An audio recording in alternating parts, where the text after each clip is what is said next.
Bismillah, alhamdulillah, wassalatu wassalamu ala rasulillah. Yang terhormat Ibu Kepala Sekolah SD Indonesia 1, Bapak Ibu Guru yang hadir pada kesempatan siang hari ini. Puji syukur alhamdulillah pada senantiasa kita panjatkan kehadirat Allah Subhanahu wa taala yang telah memberikan limpahan nikmat tak terhingga sehingga kita dengan izinnya bisa berkumpul di kelas ini dalam kegiatan diseminasi modul 1.4 yang sedang saya jalani dengan topik budaya positif.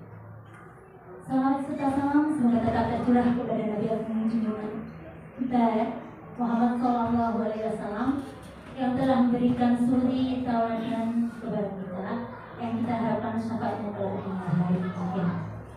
Ibu-ibu yang saya hormati, saya latih, Bapak Ibu yang saya hormati, sebelum kegiatan dimulai, marilah kita buka kegiatan ini dengan bacaan basmalah bersama-sama. Silakan. Bismillahirrahmanirrahim.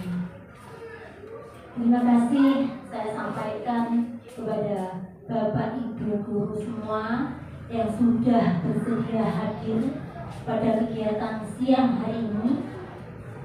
Seperti yang saya sampaikan di diseminasi modul 1.4 budaya positif sebagai tugas saya menyelesaikan program guru penggerak yang saya ikuti.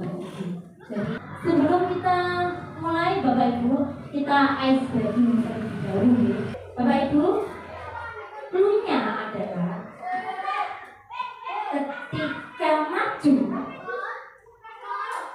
semakin maju, semakin maju, semakin maju lagi kalah.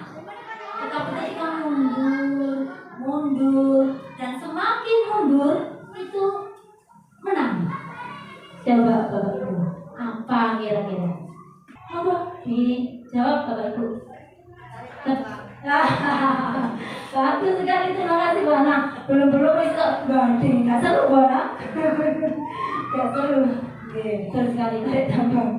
Semakin maju maka Bapak Ibu, apa yang ada di dalam pikiran Bapak Ibu semua ketika mendengar kata budaya positif?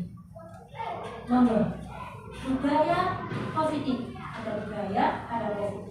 Kemudian digabung dua kalimat ini sehingga membentuk suatu frasa budaya positif. Monggo Bapak Ibu yang mau menyampaikan pendapatnya, apa sih budaya positif itu berkaitan dengan apa? Monggo silakan. Ini Bu, monggo pakai mic dulu.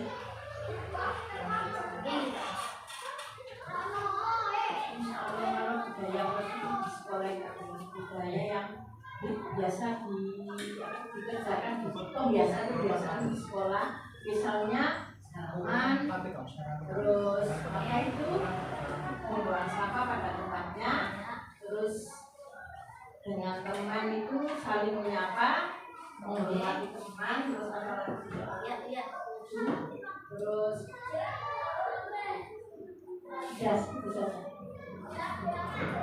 terima kasih Bu.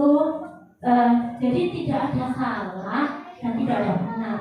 Yang salah pun tetap dapatin 100 Bapak Ibu. Jadi ini kan apa yang ada di pikiran kita, pendapat kita. Monggo selain yang disampaikan oleh Ibu Kepala Sekolah tadi, apa yang ada di dalam Bapak Ibu guru ketika mendengar budaya positif. Selain itu saja, harus sederhana. Tadi yang disampaikan Ibu Kepala Sekolah sudah benar, paham ya? Oke, monggo Pak. Budaya itu menurut teman saya sebuah perilaku.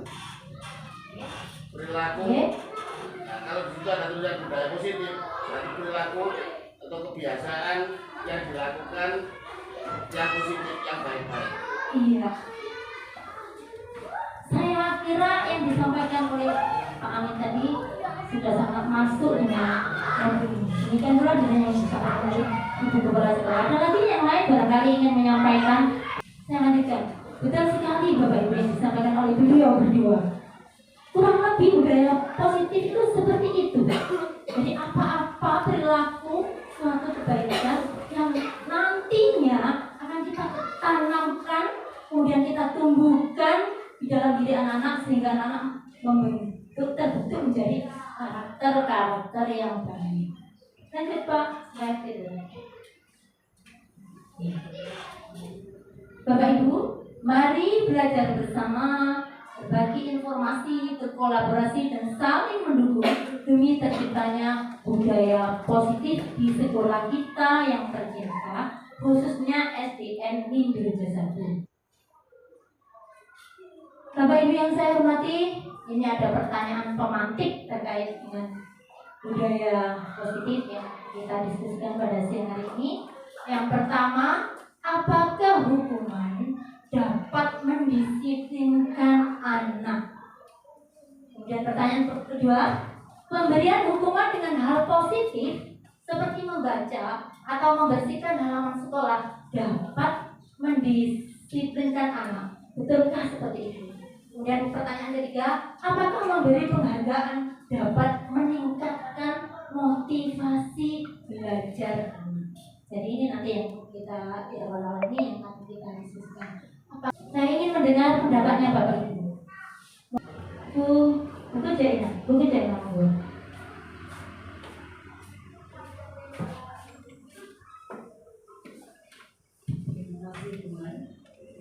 Hukuman dapat mendisiplinkan anak. Bisa iya, bisa tidak. Karena kadang anak-anak itu diberi hukuman dia jerah. Tetapi ketika anak-anak tidak merasakan jerah, maka hukuman itu tidak bisa mendisiplinkan anak. Terima kasih Bu sudah menyampaikan pendapatnya. Kemudian pertanyaan kedua, pemberian hukuman dengan hal positif, apakah seperti membaca atau membersihkan halaman sekolah itu juga dapat mendisiplinkan anak? Monggo Bu Gusnya.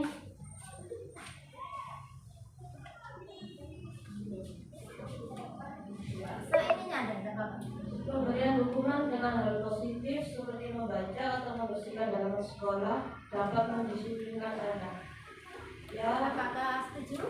ya setuju, karena kalau anak-anak melakukan kesalahan, kalau diberi hukuman yang positif pasti bisa mendisiplinkan anak. Karena apalagi kalau misalkan anaknya kurang lancar membaca, takut disuruh membaca, jadi dia lebih disiplin. Dan karena dia tidak bisa menyapu atau malu disuruh bersihkan halaman, jadi dia ada rasa takut untuk mengulangi kesalahannya. Terima kasih pendapatnya. Pertanyaan ketiga, apakah memberi penghargaan dapat meningkatkan motivasi belajar anak? Kalau penghargaan itu kan berarti kita memberikan reward gitu. Bisa berupa hadiah atau bisa juga berupa kata-kata. Menurut panjenengan, apakah ini juga dapat meningkatkan motivasi belajar pada diri anak? Monggo Pak Ahmad. Kalau menurut saya untuk motivasi memberikan penghargaan itu bisa membuat anak itu semangat belajar. Kalau memberi hukuman seperti itu, jadi yang lain itu termotivasi. Kalau dikasih penghargaan, saya juga ingin ikut dikasih penghargaan. Terima kasih Bapak Ibu. Saya sebelum masuk ke modul ini Bapak Ibu sama dengan panjenengan, sama seperti itu. Jadi hukuman itu bisa membuat anak-anak kemudian menjadi disiplin, kemudian anak-anak juga termotivasi untuk belajar sama. Kemudian setelah masuk di dalam modul ini Bapak Ibu, ternyata ada hal yang berbeda.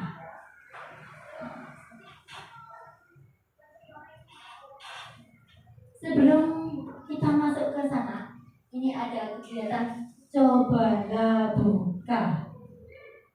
Anda adalah A. Tugas Anda adalah mengepalkan salah satu tangan Anda. Coba Anda bayangkan bahwa Anda menyimpan sesuatu yang sangat berharga di dalam kepalan tangan Anda.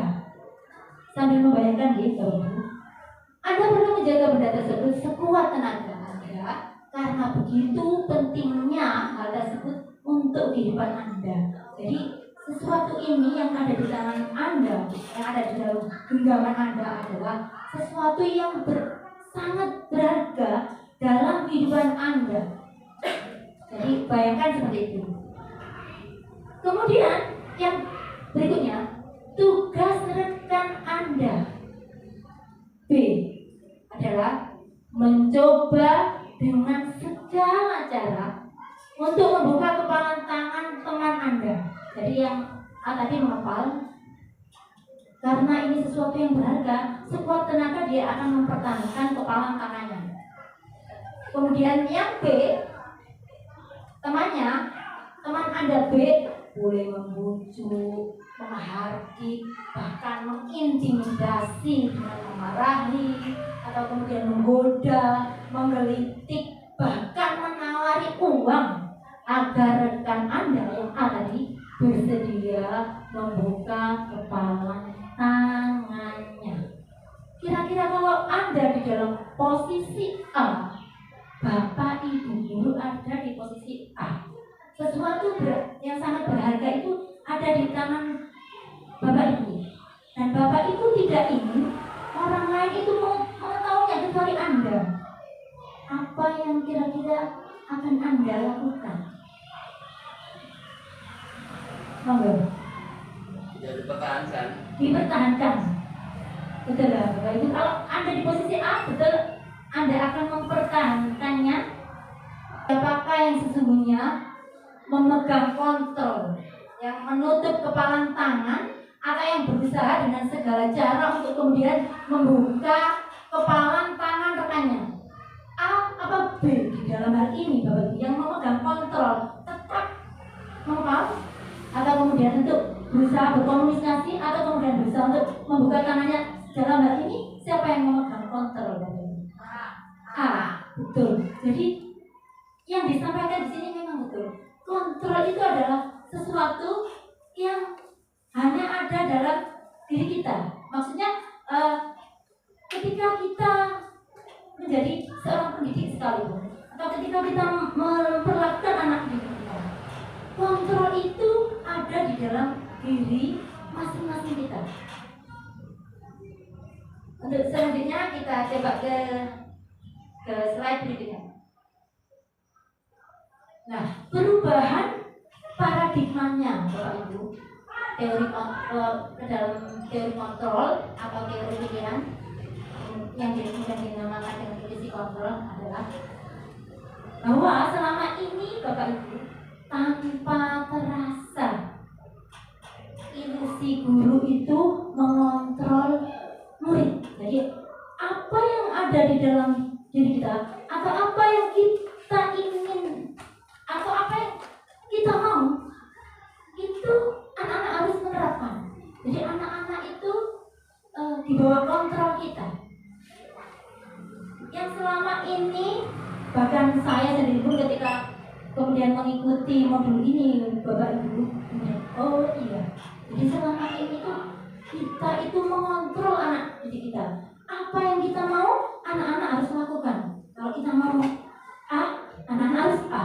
Kalau kita mau C, anak-anak juga harus C. Jadi anak-anak itu di bawah kontrol kita. Kemudian yang kedua, ilusi bahwa semua penguatan positif, efektif, dan bermanfaat. Jadi betul Bapak Ibu, apa yang disampaikan di awal-awal tadi, bahwa penguatan itu pun, meskipun itu penguatan positif, itu akan membawa keefektivitasan dan kebermanfaatan kepada misalnya ke anak didik kita. Selama ini kita berpikir demikian, pola pikir kita demikian. Kemudian ilusi yang ketiga, bahwa kritik dan membuat orang merasa bersalah dapat menguatkan karakter. Kadang-kadang Bapak Ibu, ketika kita mengkritik anak-anak kita, anak-anak kita, atau bahkan mungkin anak kita sendiri bersalah terhadap suatu kesalahan yang mereka lakukan, kita itu berpikir dengan hal itu kita bisa menguatkan karakter mereka menjadi lebih baik. Selama ini yang kita pikirkan seperti itu. Padahal betulkah? Nanti kita akan bahas berikutnya, ilusi bahwa orang dewasa memiliki hak dan memaksa. Jadi Bapak Ibu mungkin termasuk saya juga akhirnya bercermin, merefleksikan diri saya. Iya, kita itu kadang-kadang di kelas sebagai pemimpin pembelajaran, kita memaksakan anak-anak kita itu seperti kemauan kita. Ya anak, duduk yang tertib. Anak-anak, diam. Anak-anak, dan ayo yang lain, atau jangan seperti itu. Selama ini itu yang kita lakukan, atau meskipun misalnya tidak selalu, paling tidak mungkin kita sering melakukan. Jadi Bapak Ibu, perlu ada perubahan paradigma di sini. Dari stimulus respon atau kontrol di luar diri kita menjadi teori kontrol atau teori pilihan. Siapakah sesungguhnya yang memiliki kontrol? Kalau di dalam stimulus respon, kita mencoba mengubah orang agar berpandangan sama dengan kita. Ini saya pribadi juga akan memiliki pandangan seperti ini sebelumnya. Jadi orang itu atau anak-anak itu harus punya pandangan yang sama dengan saya. Tetapi kemudian ternyata teori kontrol mengatakan kita berusaha memahami pandangan orang lain tentang dunia. Jadi kita tuh harus belajar. Orang lain itu punya pandangan yang lain yang barangkali tidak pernah sama dengan kita. Barangkali tidak pernah sama. Bisa juga sama atau barangkali juga tidak pernah sama. Gitu Bapak. Jadi dalam teori kontrol itu kita itu harus berupaya memahami pandangan orang lain tentang dunia. Berikutnya Bapak Ibu, perilaku buruk dilihat sebagai suatu kesalahan. Nah ini Bapak Ibu, ini juga saya merefleksikan diri saya, kembali flashback ke belakang. Jadi kita memandang kalau anak-anak itu melakukan hal buruk, mungkin bisa lagi. Anak-anak misalnya gedor-gedor pintu, ini salah ini. Kita pasti menyalahkan anak-anak seperti ini. Atau ketika anak-anak misalnya apalagi ya mengganggu temannya, misalnya temannya makan morok itu tempat makannya diambil sehingga temannya nangis, atau dia ikut makan tanpa izin. Itu kan sesuatu yang buruk yang kemudian akhirnya kita menjudge anak-anak bahwa ini salah, ini salah, ini sesuatu yang salah. Selama ini mungkin kita berpikiran demikian ya. Saya juga berpikiran. Ternyata dalam teori kontrol, semua perilaku itu memiliki tujuan. Jadi Bapak Ibu, ketika kita atau anak-anak kita berbuat salah, itu pasti ada alasannya. Jadi kita tidak bisa kemudian menjudge anak-anak. Kamu kenapa sih seperti ini? Kamu ini salah, seperti itu ya misalnya. Jadi di dalam teori kontrol itu, kita itu pola pikir kita terhadap perilaku anak itu harus dijadikan seperti ini. Bahwa perilaku anak, bahkan perilaku yang salah pun itu ada tujuannya. Berikutnya Bapak Ibu, stimulus responnya, orang lain bisa mengontrol saya. Jadi kita bisa dikontrol oleh orang lain. Kita pun bisa mengontrol orang lain. Kalau dalam hal ini, kalau kita sebagai posisi sebagai pendidik, kita itu selalu mengontrol anak-anak. bawah kontrol kita seperti yang di depan tadi Bapak Ibu ya.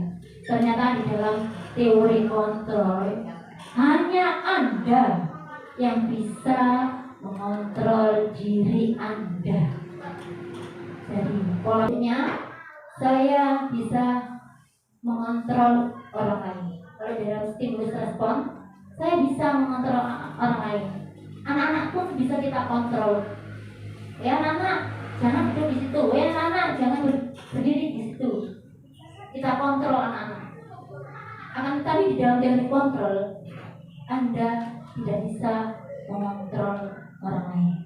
Karena setiap orang berhak mengontrol dirinya sendiri.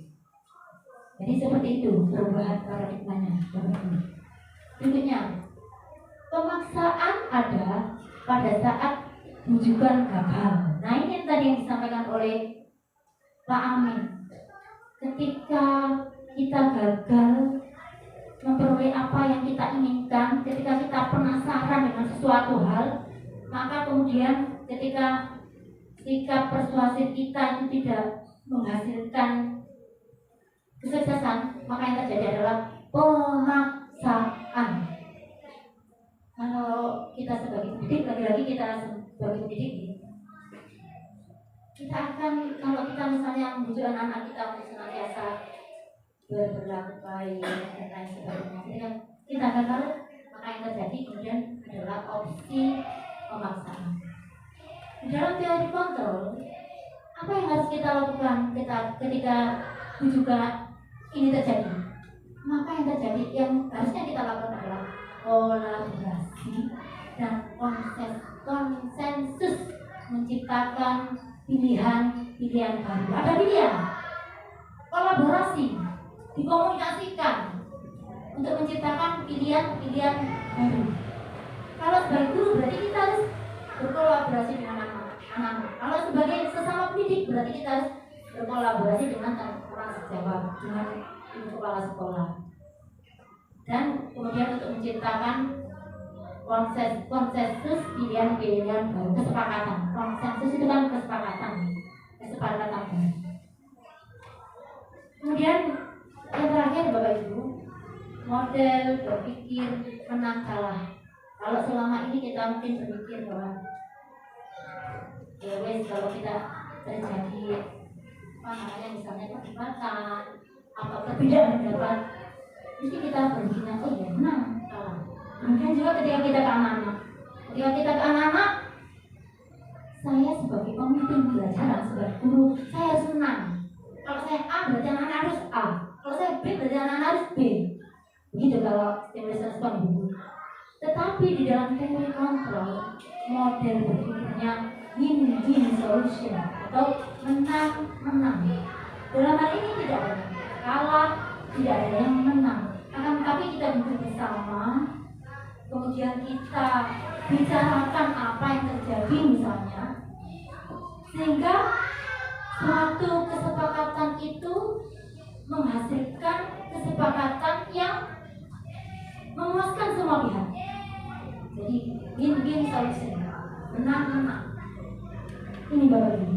Jadi perubahan pola pikirnya memang diharapkan seperti itu. Kita mulai dari diri kita. Memang sesuatu hal baru itu berat Bapak Ibu. Bapak Ibu, di dalam modul 1.4 ini topiknya yang pertama adalah budaya positif dan nilai-nilai pendidikan universal. Yang kemudian nomor 2 teori motivasi lingkungan dan penghargaan serta restitusi. Yang ketiga keyakinan kelas. Yang keempat kebutuhan dasar manusia dan dunia berkualitas. Yang kelima restitusi 5 posisi kontrol. Yang keenam segitiga restitusi. Jadi itu tadi pembukaannya Bapak Ibu. Sekarang kita ke budaya positif dan nilai-nilai kebajikan universal. Tadi ya, budaya positif Bapak Ibu. Budaya positif adalah yang tadi sudah dijawab oleh Bapak Ibu sebetulnya di depan tadi. Nilai-nilai atau keyakinan-keyakinan atau juga kebiasaan-kebiasaan di sekolah yang berpihak pada murid dapat berkembang menjadi pribadi yang sesuai dengan profil belajar Pancasila. Bapak Ibu, nilai-nilai budaya positif di dalam kurikulum merdeka yang diterapkan di sekolah-sekolah itu adalah profil pelajar Pancasila. Profil pelajar Pancasila diantaranya di slide berikutnya mungkin Pak ada. Oh belum. Kembali itu Pak. Jadi beriman, mandiri, bergotong royong, dan kritis, kreatif gitu ya. Lanjut Pak. Sekarang kita bicara tentang makna disiplin. Disiplin itu Bapak Ibu, kalau kita mendengar kata disiplin, pasti yang ada di dalam pikiran kita itu suatu ini ya, peraturan gitu ya, peraturan atau perilaku ketaatan kita gitu ya Bapak Ibu. Jadi mungkin yang selama ini kita pahami dalam budaya kita, disiplin itu sering dikaitkan dengan tata tertib, teratur, kepatuhan pada peraturan. Kemudian disiplin juga dimaknai menjadi sesuatu yang dilakukan seseorang pada orang lain untuk mendapatkan kepatuhan kita, cenderung menghubungkan kata disiplin dengan ketidaknyamanan. Kadang-kadang kita ketika ngomong tentang disiplin itu menjadi sesuatu yang tidak nyaman sekali. Nah, apa sih kok harus disiplin? Mungkin yang dalam makna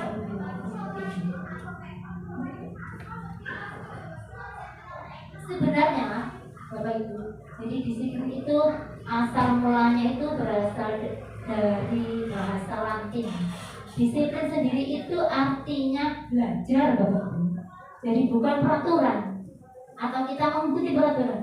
Disiplin itu artinya dari bahasa Latin itu belajar. Sebenarnya disiplin yang dimaksud adalah disiplin diri yang dapat membuat seseorang menggali potensinya menuju tujuan mulia, sesuatu yang dihargai dan bermakna. Jadi disiplin itu seharusnya Bapak Ibu tumbuh dalam diri anak-anak sendiri untuk tujuan mereka, yang kemudian mereka itu merasa dengan melakukan hal disiplin itu ada penghargaan dalam dirinya. Penghargaan itu tumbuh di dalam dirinya sendiri. Itu Bapak.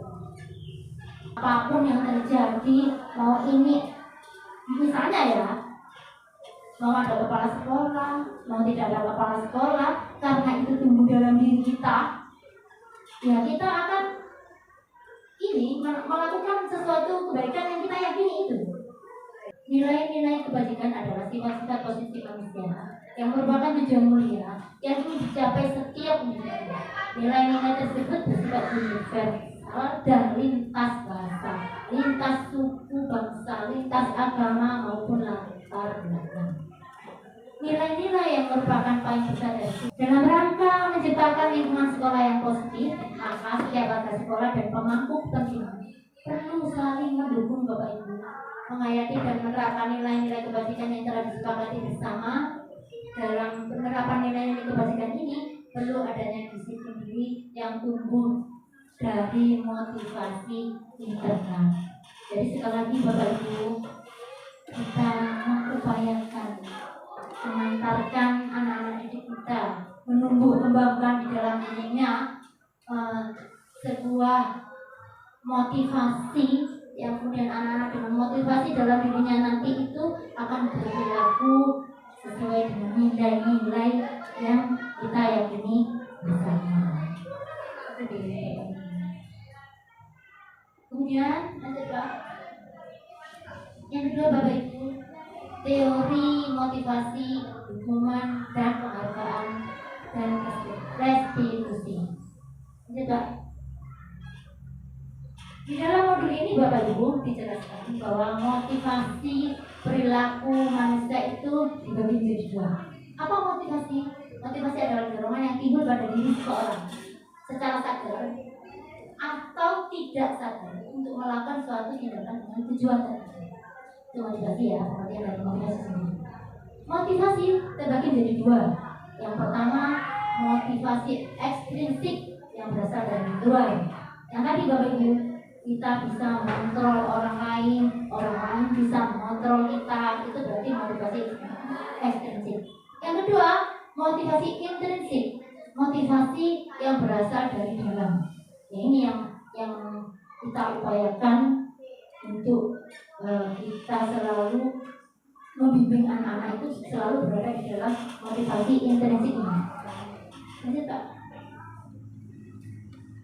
Diana Gosden dalam bukunya Restructuring School Discipline menyatakan 3 motivasi perilaku manusia.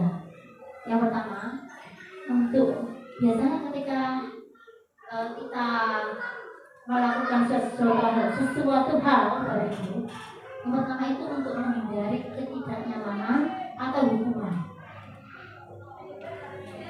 Contoh pertanyaannya, apa yang akan terjadi apabila saya tidak melakukannya? Contoh kalimatnya atau contoh perilakunya, murid mengerjakan PR karena takut dihukum apabila tidak mengerjakan. Jadi ini Ibu, Bapak Ibu, yang nanti kemudian disebut motivasi eksternal.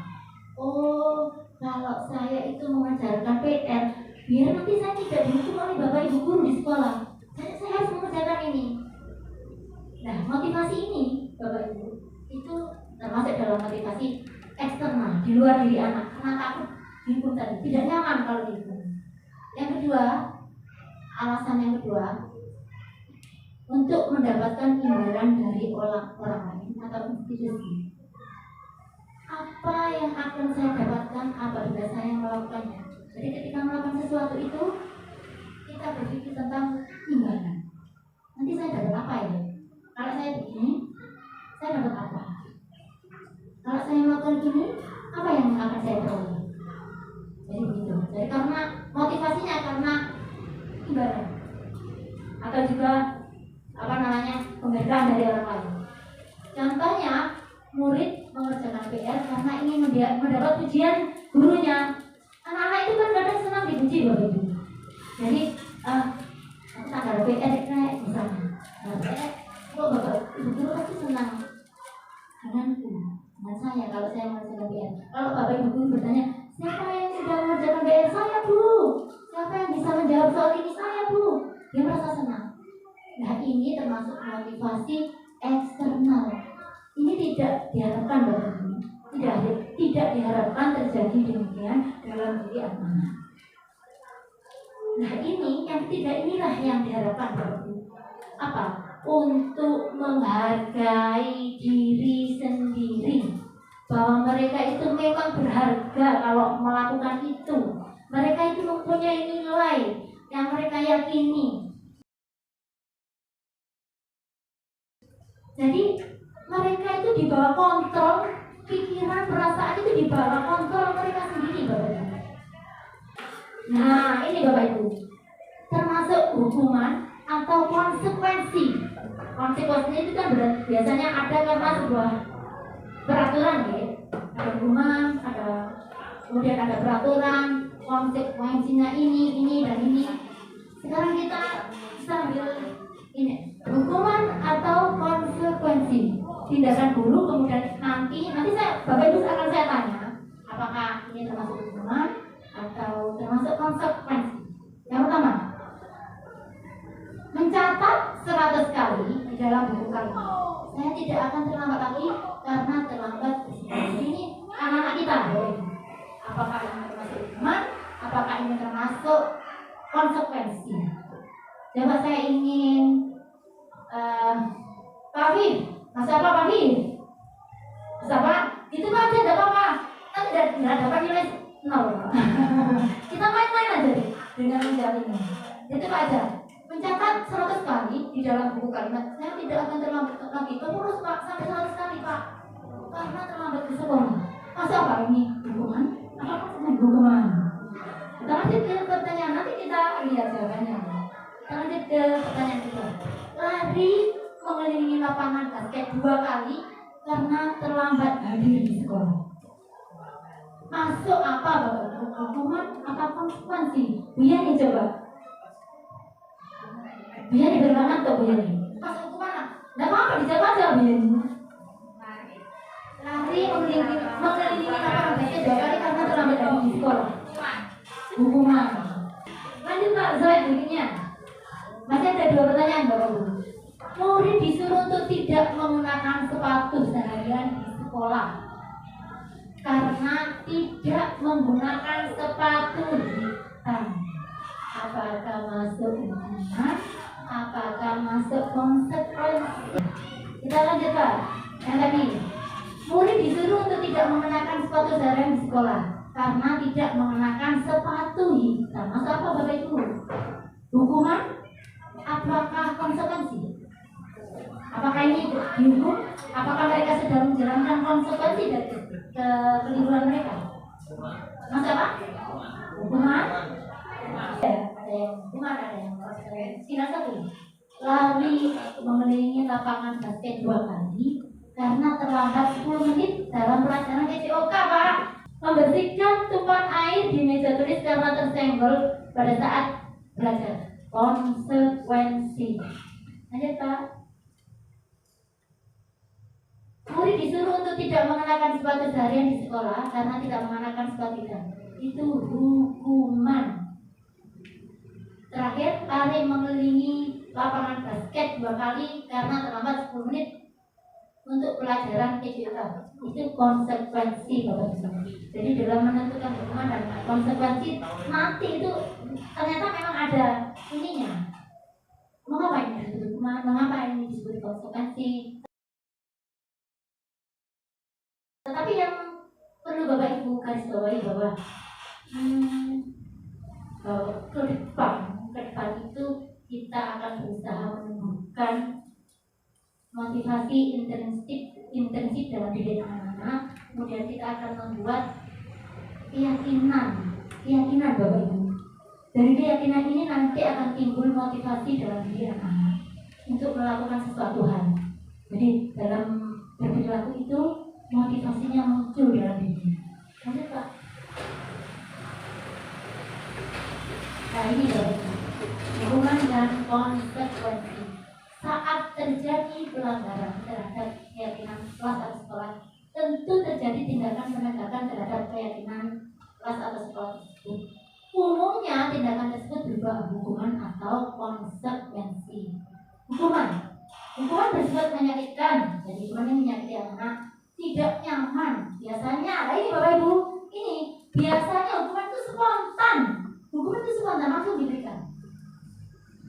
Ini yang nanti membedakan antara hukuman dengan konsekuensi. Kalau hukuman itu langsung spontan.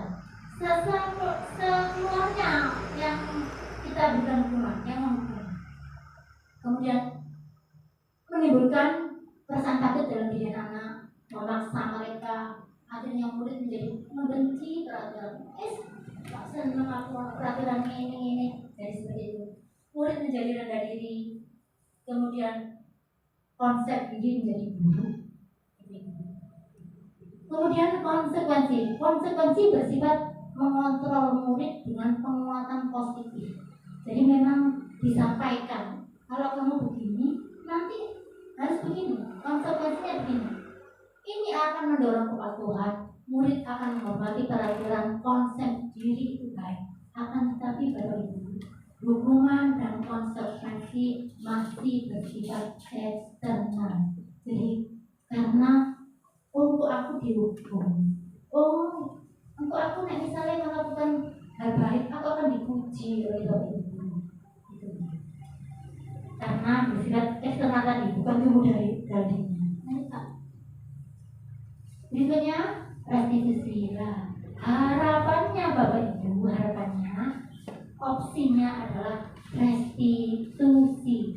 Jadi di dalam kurikulum Merdeka, khususnya budaya positif, yang kita munculkan adalah restitusi. Apa restitusi? Restitusi adalah proses menciptakan kondisi bagi murid untuk memperbaiki kesalahan mereka, sehingga mereka bisa kembali pada kelompok mereka dengan karakter yang lebih kuat. Restitusi juga merupakan proses kolaboratif yang mengajarkan murid untuk mencari solusi atas masalah mereka. Jadi kita itu berkolaborasi dengan anak-anak didik kita mencari solusi atas permasalahan yang menimpa mereka. Misalnya tidak mengerjakan PR, kita ajak ngomong. Kemudian apa solusinya? Kita gali mereka. Kemudian Bapak Ibu membantu murid berpikir tentang orang seperti apa yang mereka inginkan. Jadi mereka itu di dalam benak mereka ke depan suatu hari nanti, di masa depan mereka itu ingin menjadi orang seperti apa? Apakah mereka ingin menjadi orang jujur, menjadi orang yang amanah, atau menjadi orang yang jadi itu di bawah kontrol mereka. Dan bagaimana mereka harus memperlakukan orang lain, bagaimana mereka berbuat, bagaimana mereka menghargai orang lain itu dimunculkan di dalam pemecahan masalah dengan restitusi. Lanjut Pak. Ciri-ciri restitusi. Sekali lagi Bapak Ibu, yang diharapkan ketika ada permasalahan terjadi, kita menggunakan restitusi. Cirinya adalah bukan untuk menebus kesalahan, namun untuk belajar dari kesalahan. Jadi ketika menumpahkan tadi air di meja, kemudian anak-anak konsekuensinya apa, itu kan menebus kesalahan. Tetapi dengan restitusi, anak-anak itu belajar dari kesalahan mereka. Mengapa mereka seperti kok menumpahkan? Harusnya mereka bagaimana?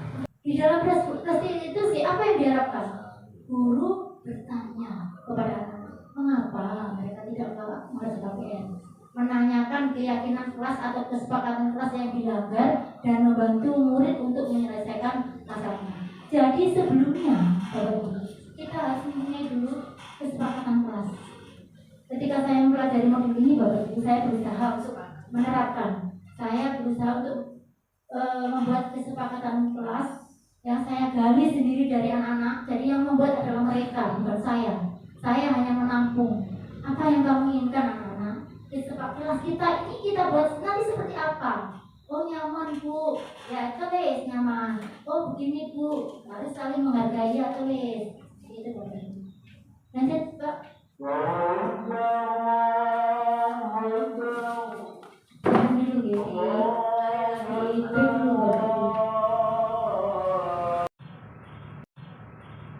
Lanjut yang ketiga Bapak Ibu, keyakinan kelas. Berikutnya Pak, slide berikutnya. Jadi mengapa keyakinan kelas, mengapa tidak peraturan kelas? Jadi nanti kita harus mulai merubah dari peraturan kita ubah menjadi keyakinan. Mengapa kita memiliki peraturan tentang penggunaan helm pada saat mengendarai kendaraan bermotor? Tentu saja alasannya adalah untuk keselamatan. Maka Bapak Ibu, agar kita selamat. Mengapa kita memiliki peraturan tentang penggunaan masker dan mencuci tangan setiap saat? Alasannya adalah untuk kesehatan. Begitu B? Sepakat ya? Lanjut Pak. Nah, Bapak Ibu, nilai-nilai keselamatan dan kesehatan inilah yang nanti akan kita sebut sebagai keyakinan, yaitu nilai-nilai kebajikan universal yang disepakati secara tersirat dan tersirat lepas dari latar belakang suku, negara, bahasa maupun agama. Seseorang akan lebih tergerak, Bapak Ibu, lebih tergerak dan bersemangat untuk melakukan keyakinan daripada mereka itu mematuhi peraturan. Karena apa? Karena keyakinan ini tumbuh di dalam diri mereka. Mereka yakini. Jadi dengan keyakinan itu mereka lebih senang melakukannya dibandingkan dengan peraturan. Bagaimana pembentukan keyakinan kelas bersifat lebih abstrak dari peraturan? Berupa pernyataan-pernyataan universal dibuat dalam bentuk kalimat positif, bukan kalimat negatif. Jadi diharapkan tidak menggunakan kata jangan atau tidak. Hendaknya tidak terlalu banyak sehingga mudah diingat dan dipahami, sesuai dengan kondisi kelas atau sekolah sehingga mudah untuk diterapkan. Semua warga sekolah atau warga kelas dilibatkan dalam pembuatan keyakinan kelas. Ini yang membedakan keyakinan dengan peraturan Bapak Ibu. Kalau keyakinan itu kalau kelas berarti anak-anak yang membuat, tapi kalau peraturan itu yang membuat kita. Yang keempat Bapak Ibu, kebutuhan dasar manusia dan dunia berkualitas. yang kita lakukan adalah usaha terbaik kita untuk mendapatkan apa yang kita inginkan. Sama ketika seorang murid melakukan sesuatu perbuatan yang pertama dan nilai-nilai kewajiban atau melanggar peraturan, sebenarnya mereka itu dikatakan gagal untuk memenuhi kebutuhan dasar mereka. Apa saja kebutuhan dasar manusia itu? Pak. Nah, ini itu. Jadi yang pertama itu ketika seseorang melakukan tindakan, maka ada hal yang harus dialasan untuk memenuhi kebutuhan dasar mereka. Yang pertama, alasan karena untuk bertahan hidup atau survival. Di antaranya itu nih, keselamatan, keamanan, kesehatan dan sebagainya. Kemudian cinta kasih harus diterima. Berikutnya kesenangan, karena oh aku senang melakukan ini, oh karena aku bahagia melakukan ini. Yang berikutnya kebebasan, dan terakhir adalah penguasaan. Di antaranya itu kontrol, prestasi, kompetisi, pengaruh. Nanti Pak, kebutuhan bertahan hidup. Bapak Ibu, kebutuhan bertahan hidup ini ada yang bersifat fisiologis, yang berupa kesehatan, rumah, dan makanan. Ada juga yang kebutuhan biologis sebagai bagian dari proses reproduksi, termasuk kebutuhan untuk tetap bisa hidup. Dan seperti itu ya. Lanjut. Yang kedua, kasih sayang dan rasa diterima. Kebutuhan untuk disayangi dan diterima menjadi kebutuhan akan hubungan dan koneksi sosial. Jadi ketika seseorang itu melakukan, karena anak didik kita melakukan sesuatu hal itu bisa jadi karena alasan ini, Bapak Ibu. Mereka membutuhkan kasih sayang dan rasa diterima. Lanjut Pak. Penguasaan. Kebutuhan ini berhubungan dengan kekuatan untuk mencapai sesuatu, mencapai kompeten, menjadi terampil, diakui atas prestasi. Kebutuhan ini meliputi keinginan untuk dianggap berharga, bisa membuat perbedaan, bisa membuat pencapaian. Jadi Bapak Ibu, ada juga anak-anak itu yang berperilaku misalnya, mereka itu agak sedikit mengganggu temannya atau membuat pembelajaran di kelas menjadi tidak nyaman. Itu karena mereka itu ingin diakui, mereka itu ingin dianggap bahwa mereka itu loh berprestasi, aku loh bisa, aku loh ada alasan-alasan seperti itu Bapak. Lanjut, kebebasan atau kebutuhan akan pilihan. Kebutuhan untuk bebas adalah kebutuhan akan kemandirian, otonomi, memiliki pilihan dan mampu mengendalikan arah hidup seseorang. Anak-anak dengan kebutuhan kebebasan yang tinggi memiliki pilihan, mereka perlu banyak bergerak, suka mencoba-coba, tidak terpengaruh orang lain dan senang mencoba hal baru dan baru. Biasanya Bapak Ibu, yang anak-anak dengan kebutuhan kebebasan dan anak yang sering keluar kelas, dulu izin, sedikit-sedikit izin, senang ada di luar, gitu. Kesenangan atau kebutuhan untuk merasa senang adalah kebutuhan untuk mencari kesenangan, bermain dan tertawa. Anak-anak dengan kebutuhan dasar kesenangan yang tinggi biasanya ingin menikmati apa yang dilakukan.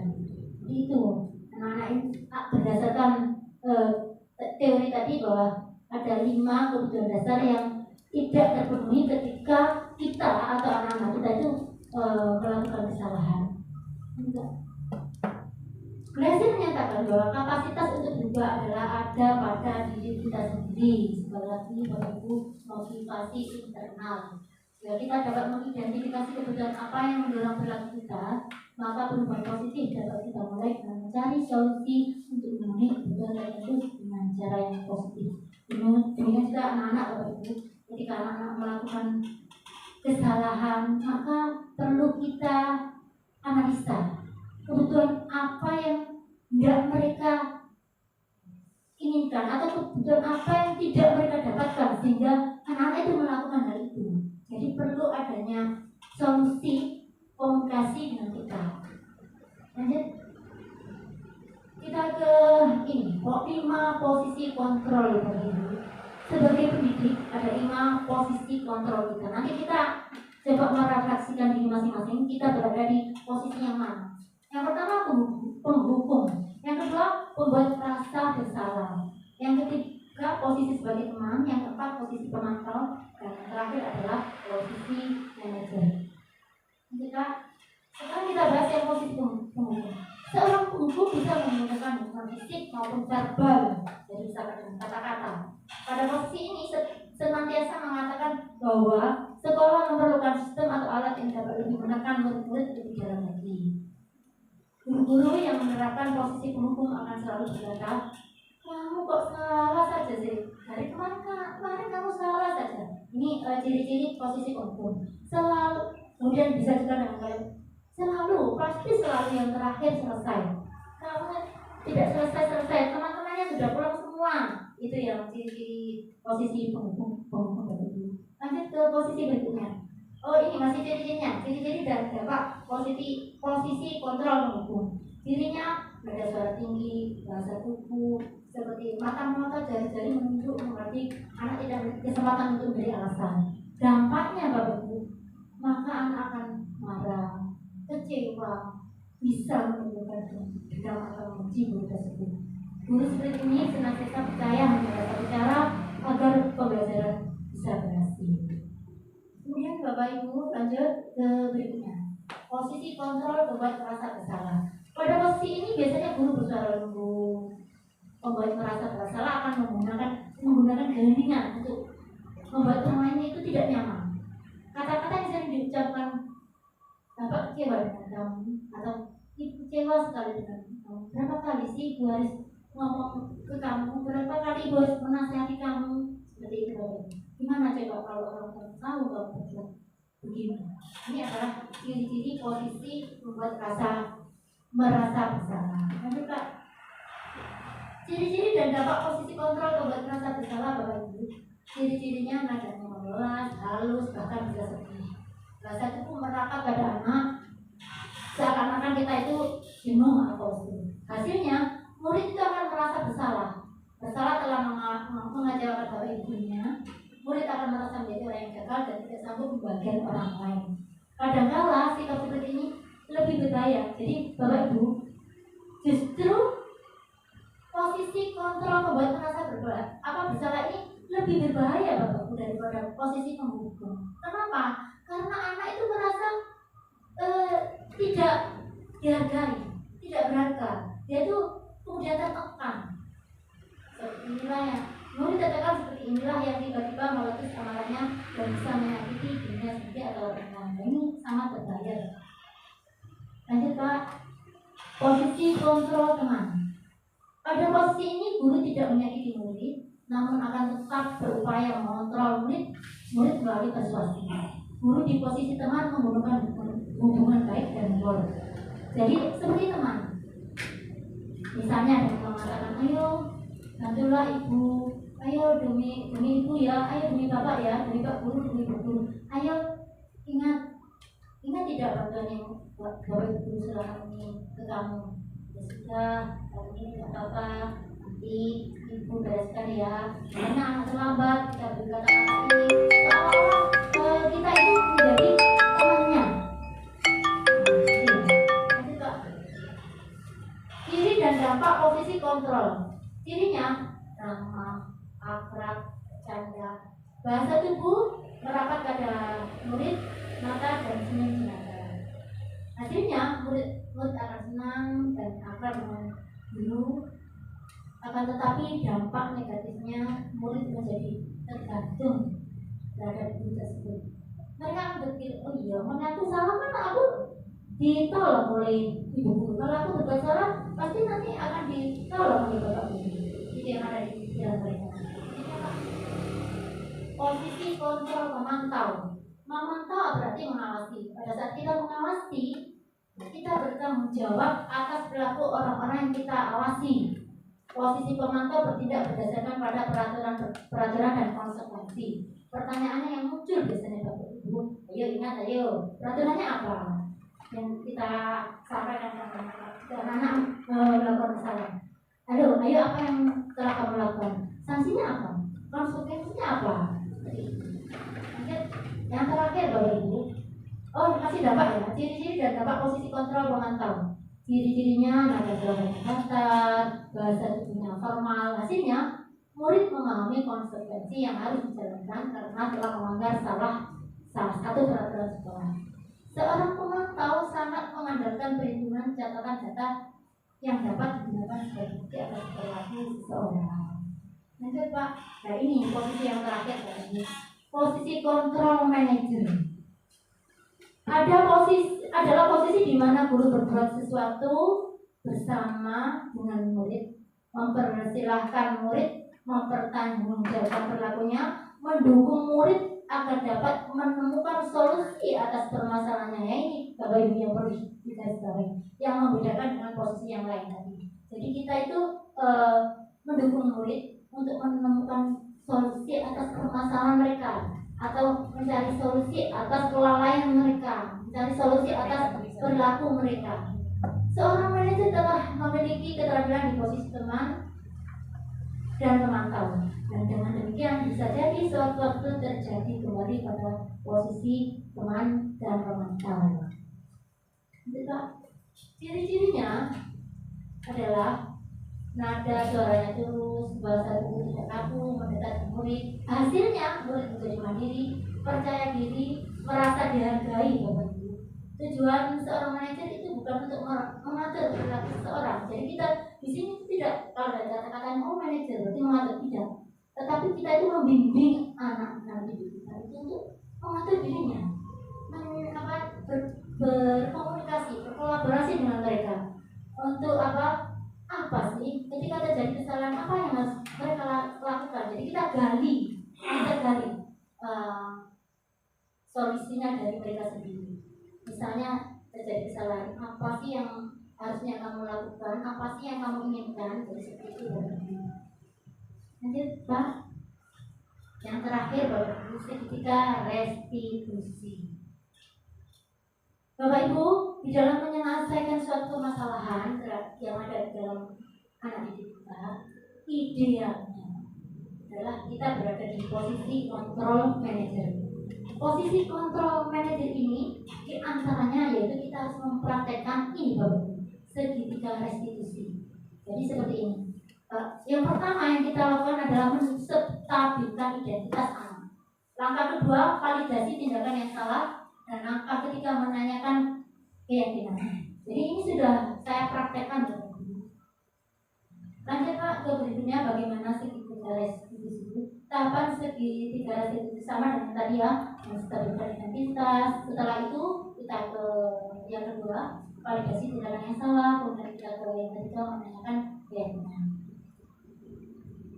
Bagaimana kita menstabilkan identitas anak-anak?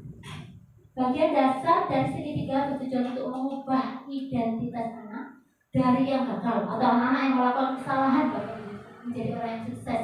Anak yang melanggar peraturan karena sedang mencari perhatian adalah anak yang sedang mengalami kegagalan. Mereka itu sebetulnya sedang memenuhi kebutuhannya tadi, Bapak Ibu, yang ada 5 tadi yang dasar tadi. Kalau kita ingin yang menjadi reflektif, maka kita harus meyakinkan anak dengan menggunakan kalimat-kalimat seperti ini. Ini hanya beberapa contoh, nanti kita bisa olah sendiri. Anak-anak berbuat salah itu tidak apa-apa, wajar anak-anak. Guru juga pernah berbuat salah, misalnya seperti itu.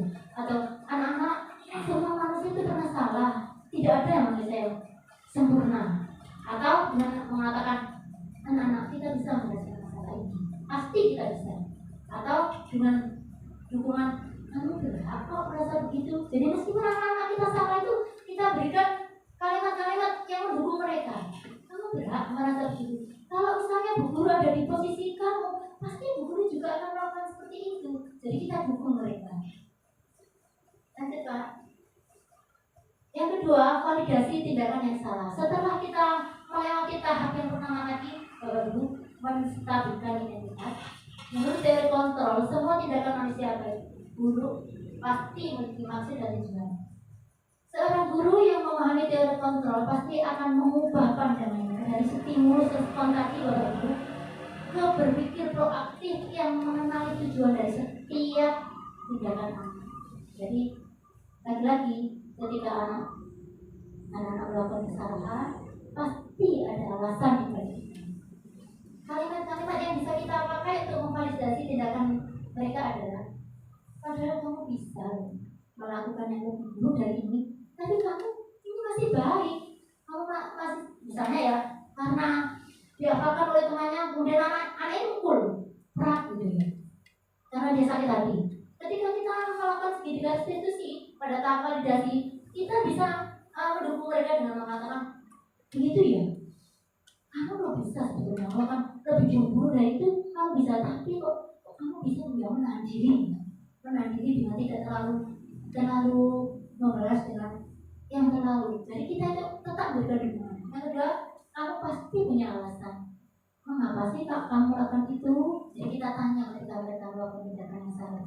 Kita berdua, kenapa? Kamu pasti punya alasan. Atau boleh, kamu pasti bangga pada dirimu sendiri karena kamu telah melindungi sesuatu yang penting buatmu. Jadi kita dukung mereka dengan kalimat-kalimat yang seperti ini. Kamu patut bangga karena kamu sudah melindungi apa yang penting untukmu.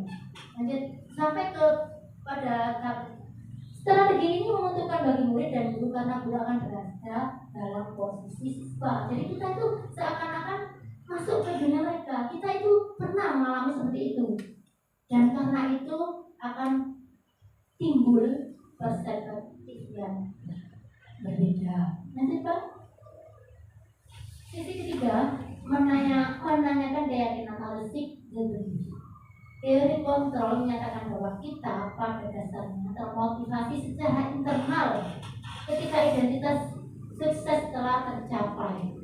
Jadi langkah 1 sudah kita lakukan, langkah 2 sudah kita lakukan, maka anak-anak itu siap untuk dihidupkan dengan nilai-nilai yang tidak percaya dan akan berpindah menjadi orang seperti apa yang mereka inginkan.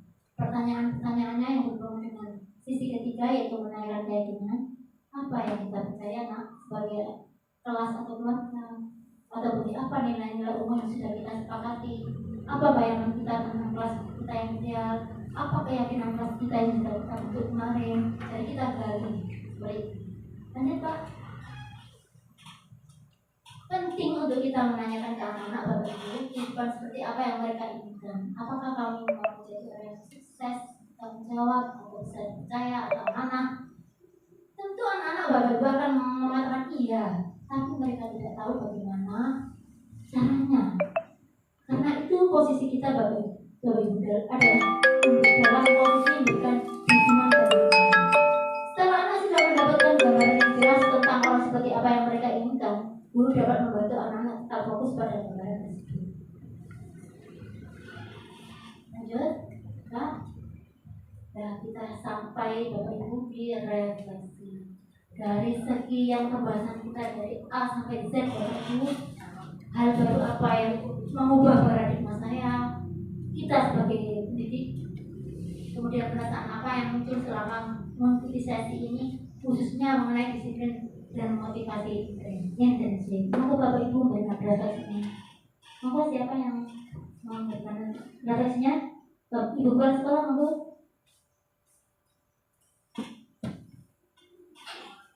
Dari kelima tadi tentang rumah dan sebagainya, manakah yang digunakan di sekolah yang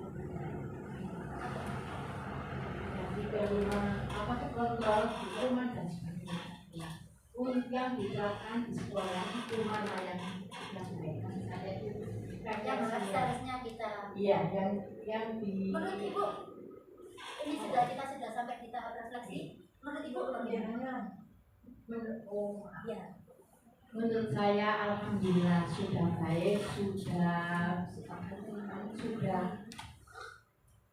bisa memberikan penjelasan yang begitu luar biasa, begitu nalar. Nah, yang saya minta dari kelima tadi itu yang diterapkan di sekolah itu yang mana yang lebih baik, yang lebih baik, yang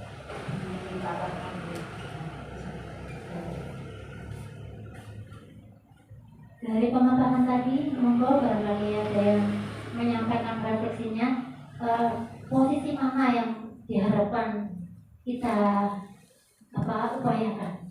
Monggo Pak. Sesuai dengan judul apa yang ditulis di awal tadi, budaya positif. Itu tentunya kita mengadopsi dari tulisan itu sudah jelas. Kegiatan apa yang dilakukan di sekolah, misalnya ekstrakurikuler atau apa saja, itu seharusnya minimal didokumentasikan Iya, untuk memacu semangat anak-anak, membentuk karakter mereka membentuk nggih. karakter Nggih. anak-anak, memacu anak-anak untuk membentuk karakter yang baik Sesuai sesuai dengan tujuan nggih. kurikulum Indonesia Dan yang nggih, betul. mengatakan profil Pancasila tadi. Profil pelajar. Pelajar Pancasila ya, Pak. Jadi sebetulnya kita sudah melakukan juga dokumentasi kegiatan di sekolah kita ini sering kita abadikan, kita dokumentasikan, kita sudah sering diupload di Instagram ya Pak Wo. Saya juga pernah satu kali saya upload di Instagramnya SDM 1 Pak Ahmad juga. Kalau dari refleksi yang disampaikan Ibu Kepala Sekolah tadi, kira-kira Bapak Ibu menurut Bapak Ibu posisi kontrol apa yang kita upayakan ke arah sana? Apa Bapak Ibu? Posisi sebagai apa? Tadi ada buku, membuat merasa bersalah, teman, kemudian posisi pemantau, dan terakhir posisi kontrol. Menurut Bapak Ibu apa yang sebaiknya kita upayakan? Sepertinya itu, Oke. ada beberapa posisi kita sebagai teman, sebagai pengontrol, Iya. manajer itu kira-kira di atas 3 itu ya kalau Iya, kita lakukan itu iya. insya Allah lebih Iya. bagus. Oke. Saya juga merasakan hal yang sama. Jadi tiga posisi ini yang masih bisa kita adopsi ya. Kita ya antara teman, kemudian apa tadi pemantau, terakhir adalah posisi sebagai control manager. Karena Bapak Ibu ini adalah sebuah proses yang tidak kemudian serta merta, tapi proses yang panjang yang kadang-kadang di tengah-tengahnya itu kita juga butuh sebagai memposisikan diri kita sebagai teman, atau kadang-kadang kita juga butuh memposisikan diri kita sebagai pemantau. Yang paling tidak boleh tadi adalah membuat merasa bersalah yang sangat membahayakan. Terima kasih refleksinya.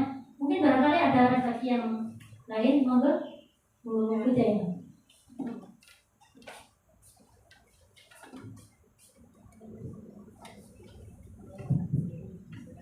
Dari pemaparan yang Dumai sampaikan pada kesempatan siang hari ini, terutama tentang budaya positif, yang salah satunya bentuk pengimplementasiannya itu di sekolah, sebenarnya itu paling ideal ada keyakinan sekolah atau keyakinan kelas.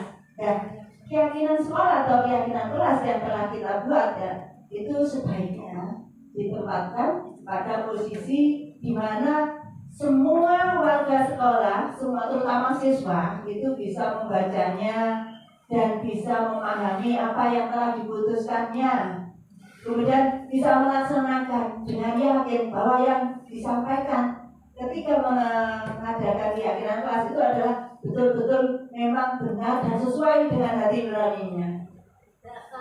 Motivasi intrinsik ini. Terima kasih Bapak Ibu yang sudah memberikan refleksinya. Jadi yang pertama tadi yang disampaikan itu setiap kegiatan yang menumbuh kembangkan karakter anak didik kita sesuai dengan profil belajar Pancasila, salah satunya adalah kegiatan ekstra itu perlu didokumentasikan.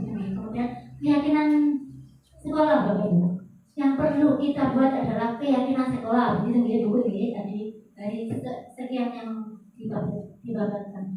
Barangkali ini yang refleksi dari Ibu Kepala Sekolah, monggo Ibu sebagai penutup, monggo.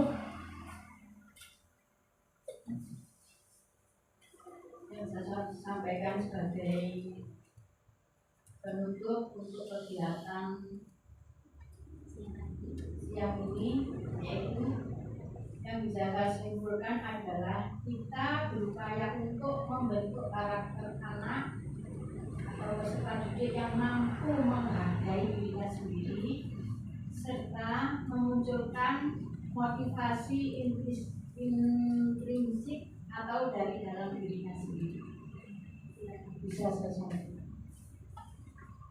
Terima kasih Ibu. Jadi PR kita adalah membimbing anak-anak agar anak-anak itu ketika melakukan suatu hal itu didorong oleh motivasi dalam dirinya. Begitu ya, Bapak Ibu, saya sampaikan terima kasih yang sangat banyak bersedia hadir dalam diseminasi budaya positif. Tugas saya sebagai guru penggerak angkatan 11. Sekali lagi saya sampaikan banyak terima kasih. Semoga ilmu yang kita dapat menjadi ilmu yang bermanfaat. Kedepannya kita bisa menerapkan apa-apa yang baik di dalamnya dengan tujuan bahwa anak-anak didik kita menjadi anak-anak yang bermanfaat, bahagia di dalam kehidupannya di dunia maupun di akhirat. Bapak Ibu, marilah kita tutup kegiatan siang hari ini dengan membaca hamdalah bersama-sama. Silakan. Alhamdulillah. Wassalamualaikum warahmatullahi wabarakatuh.